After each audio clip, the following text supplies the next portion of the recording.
भारत की सेना करती है। आज इसलिए करती है क्योंकि हमारा नेतृत्व तो ऐसा है जो आज उसकी नीति भी साफ है और नीयत भी साफ है। भाइयों बहनों, सेना का कल्याण, सेना का उत्थान और सेना का प्रोत्साहन करना, उनका मनोबल बढ़ाना, क्योंकि हमारी सेना हमेशा से पराक्रमी रही है।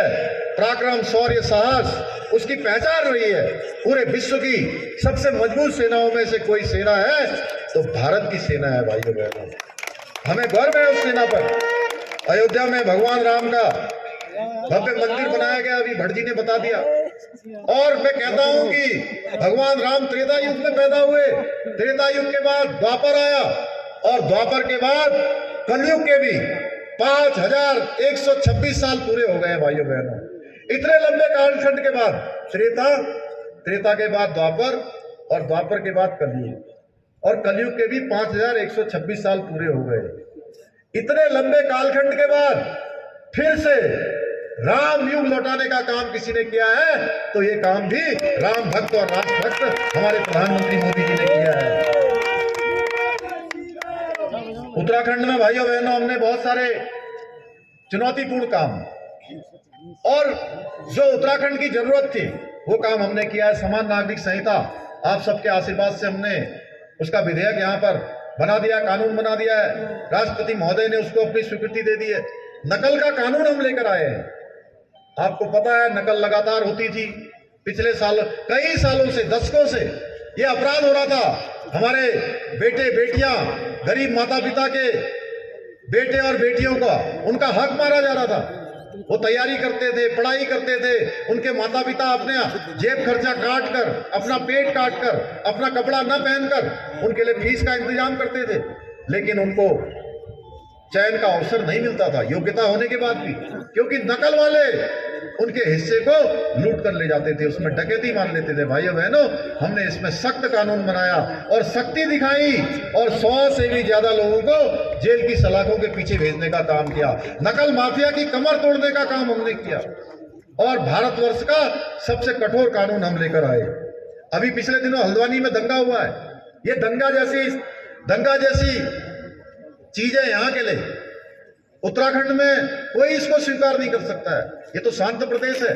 यहाँ पर लड़ाई, मारधाड़, मारकाट, उपद्रव, आगजनी, सरकारी संपत्ति को नुकसान पहुंचाना, इसका कोई स्थान उत्तराखंड में नहीं है। भाइयों बहनों, आपने देख लिया होगा जिन लोगों ने दंगा किया है उनके साथ कानून किस प्रकार से काम कर रहा है। और अब भविष्य में भी कोई दंगा करेगा, कोई मारपीट करेगा, कोई सरकारी संपत्ति को नुकसान पहुंचाएगा, उसकी एक एक पाई की भरपाई उसी दंगा करने वाले से वसूल की जाएगी। भाइयों बहनों, लैंड जिहाद के खिलाफ हमने कार्रवाई करी है पूरे प्रदेश के अंदर।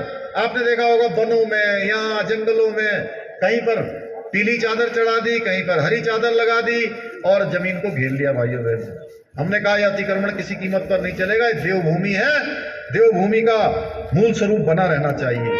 लैंड जिहाद, इस लैंड जिहाद के खिलाफ कार्रवाई करी है। धर्मांतरण का कानून हम लेकर आए हैं। भाइयों बहनों, 30% मेरी मातृशक्ति में जहां भी जाता हूं, बड़ी संख्या में सबसे ज्यादा अगर कोई होती है, सबसे ज्यादा समर्थन कोई देती है तो हमारी मातृशक्ति, हमारी माताएं बहनें देती हैं। भाइयों बहनों, और मातृशक्ति के हमने प्रदेश में हमने उत्सव किए और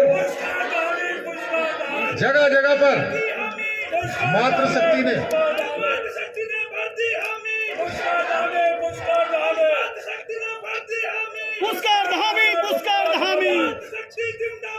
जिंदाबाद जिंदाबाद। यहाँ मुख्यमंत्री जी आए हैं, वहाँ पर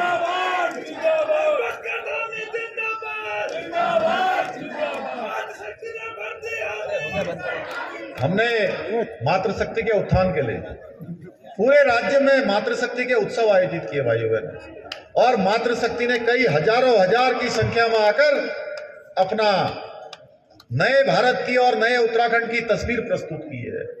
उनके लिए हमने इसी पिछली दीपावली में मुख्यमंत्री उत्सव बहना योजना प्रारंभ की है, जिससे कि हमारी बहनें जो उत्पाद बनाती हैं उनको एक स्थान मिले। इसी प्रकार से महिलाओं के लिए 30% का आरक्षण हमने सरकारी नौकरियों में सुनिश्चित कर दिया। भाइयों बहनों, हर जगह हमारी मातृशक्ति को आगे आने का अवसर मिलेगा। ऐसे अनेक योजनाएं हम चला रहे हैं। महालक्ष्मी किट योजना है, लखपति दीदी योजना है, उत्तराखंड आयुष्मान योजना है, वृद्धा पेंशन योजना जिसमें दोनों दंपतियों को आप पेंशन देने की व्यवस्था करी है। 1200 से 1500 हमने पेंशन बढ़ाई है। गरीब परिवारों को 3 गैस के सिलेंडर 1 साल में हम मुफ्त देंगे, रिफिल करके देंगे, भर के देंगे। ये हमारा संकल्प था, ये वायदा था, चुनावों के दौरान हमने संकल्प लिया था, ये संकल्प हम पूरा कर रहे हैं। भाइयों बहनों, होम स्टे योजनाओं, ऐसी अनेक योजनाएं आज आगे बढ़ रही हैं। आपके भीमताल विधानसभा क्षेत्र की मैं बात करूं तो अनेक योजनाएं यहाँ पर 2021 से लेकर अभी तक लगातार गतिमान हो रही हैं, तेजी से आगे बढ़ रही है। मैं उनके बारे में जाना नहीं चाहता, अगर मैं उसके बारे में बात करूंगा तो काफी लंबा हो जाएगा भाइयों बहनों। इसलिए मैं आज आपसे निवेदन करने के लिए आया हूं कि मोदी जी के नेतृत्व में आज देश विकास की सीढ़ियां चढ़ रहा है और 2014 से पहले वाली जो भ्रष्टाचार की खाई में गिराने की बात कांग्रेस करती थी, मोदी जी कहते हैं गरीबी को खत्म करो, कांग्रेस वाले कहते हैं मोदी जी को मिटाओ, मोदी जी को खत्म करो भाइयों बहनों। लेकिन मोदी जी तो देश की 140 करोड़ जनता के दिलों में बसते हैं, उनको खत्म करने के मंसूबे रखने वालों को आने वाले समय में जनता खुद जवाब दे देगी, जनता उनको समाप्त कर देगी। भाइयों बहनों, जो लोग सोने का चम्मच लेकर पैदा हुए हैं, वो पैदा होने वाले जो राजकुमार हैं, एक पार्टी को चलाते हैं, एक परिवार पूरी देश को चलाया कभी उन्होंने, अब एक पार्टी को चला रहे हैं, परिवारवाद को आगे बढ़ा रहे हैं। वो क्या जानेंगे कि गरीबों का दुख दर्द क्या होता है, गरीबों को क्या परेशानियां होती हैं, किस प्रकार की समस्याएं होती हैं, किसान को क्या जरूरत है, हमारे गरीबों को क्या जरूरत है। जीवन भर वंशवाद के साये में पलने वाले लोग नहीं समझ सकते कि जनता का संघर्ष क्या होता है। ये लोग तो सिर्फ सत्ता की मलाई चाटना जानते हैं, भ्रष्टाचार को बढ़ाना देना जानते हैं, जनसेवा से इनका कोई सरोकार नहीं है भाइयों बहनों। इसलिए हम सब जानते हैं मोदी जी का उत्तराखंड से जो लगाव है, उनके हृदय में उत्तराखंड बसता है। पिछले 10 वर्षों में 2 लाख करोड़ से भी ज्यादा की योजनाएं स्वीकृत हुई हैं और इतनी ही योजनाएं अभी पाइपलाइन में। उत्तराखंड को देश का श्रेष्ठ राज्य बनाने के लिए हम आप सबके आशीर्वाद से लगातार काम कर रहे हैं, एक पल और एक क्षण राज्य के लिए लगा रहे हैं भाइयों बहनों। और मोदी जी हर कदम पर हमारा साथ दे रहे हैं, उनका आशीर्वाद है। अजय भट्ट जी ने कहा जो भी योजनाएं हम उनसे कहते हैं उसी का परिणाम है कि जमरानी बांध जो 40 सालों से भी अधिक समय से रुका हुआ था, उसको स्वीकृति मिल गई। HMT की हमको जमीन मिल गई, हमको जो है हल्द्वानी शहर के लिए पैसा मिल गया, यहाँ एम्स मिल गया। इतने सारे काम जो कभी हम सोच भी नहीं सकते थे। मानसखंड मंदिर माला मिशन को अपने 9 रत्नों में उन्होंने शामिल कर लिया है। अब हमारी बारी है आदरणीय मोदी जी का साथ है और उनको तीसरी बार प्रधानमंत्री बनाए भाइयों बहनों। और मैं पूरे राज्य में घूमने के बाद कह सकता हूँ कि अब तो ये प्रश्न ही नहीं है कि आप किसी से पूछेंगे नैनीताल लोकसभा से कौन जीत रहा है, तो लोग कहेंगे, क्या कहेंगे, अजय भट्ट जी जीत रहे हैं। और पूरे देश में कहीं भी जाइए, अगर आप पूछेंगे कि भाई देश में किसकी सरकार बन रही है, तो सब कहेंगे किसकी सरकार बन रही है,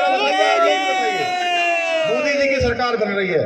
इसलिए इस लोकसभा क्षेत्र में हमको भारी बहुमत से अजय भट्ट जी को एक तरफा समर्थन देके विजयी बनाना है, मोदी जी को तीसरी बार प्रधानमंत्री बनाना है और हमको इस महायज्ञ में भारत को तीसरी